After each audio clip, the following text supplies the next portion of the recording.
Naging normal naman ang lahat nung una. Ngunit makalipas lang ang ilang araw, ay doon na naging kakaiba ang lahat. Gabi-gabi akong nakakarinig ng mga kakaibang ingay. Gabi-gabi rin akong hindi makatulog na nang dahil lang sa mga ingay na yun. Meron bang tao dyan? Hinintay ko na may sumagot sa akin, ngunit wala talaga akong naririnig na sumasagot. Sigurado naman ako na hindi pusa o anumang mga hayop ang gumagawa ng tunog na yun. At hindi lang yun ang napansin ko, dahil napansin ko rin na ang yaya ko ay halos araw-araw kumukuha ng karne. Pero hindi ko naman siya nakitang nagluluto ng karne. Hindi ko rin alam kung saan niya ito dinadala, o kinakain niya ba ito ng hilaw. Sinubukan ko namang kausapin siya. Ano po ang ginagawa niyo? Ngunit hindi ito sumasagot sa akin at tumatawa lang ito. Kahit wala namang nakakatawa.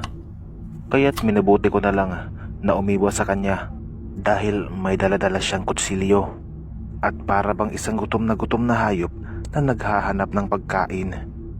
Sinubukan ko namang sabihin kay Papa ang nangyari sa babae. Ngunit sabi lang ni Papa na baka may problema lang daw, kaya nagkaganoon. At dahil may hawak-hawak daw na kutsilyo, ay baka maghihiwa lang daw yun ng sangkap para sa ulam.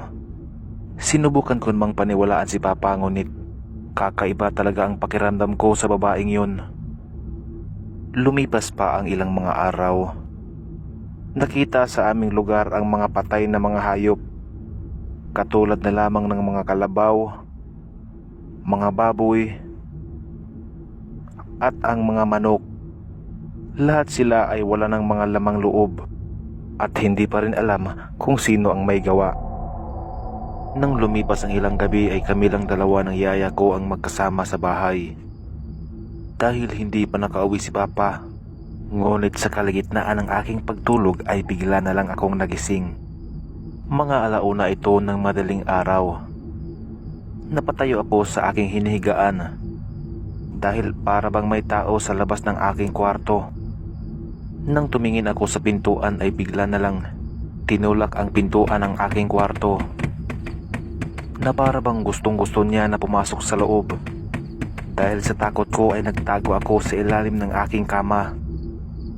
Takot na takot talaga ako ng mga oras na yon, dahil walang ibang pagtataguan sa aking kwarto kundi ang aking kama lang.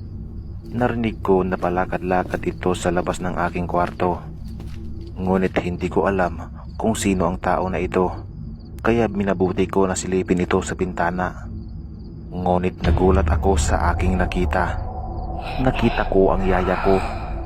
Kakaiba ang kanyang itsura at humaba ang kanyang dila. Nang ilang minuto lang ang lumipas, nabuksan na